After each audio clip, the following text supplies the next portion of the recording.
Nasabat ang 408,000 peso halaga ng shabu mula sa tatlong sospek sa isinagawang PNP at PDEA Barm Drug Bypass Operation pasado alas 4 ng hapon ika-21 na Abril taong kasalukuyan sa Barangay Awang Dato din Sinsuat, Maguindanao del Norte.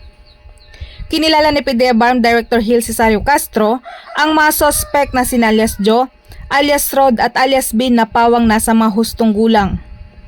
Nasamsam sa pinagsanib na puwersa ng Special Enforcement Team ng Philippine Drug Enforcement Agency BARM at Maguindanao del Norte PNP ang dalawang plastic sachet na naglalaman ng pininiwalaang shabu na may bigat na 60 gramo at nagkakahalagang 408,000 pesos na drug evidence at perang ginamit sa transaksyon.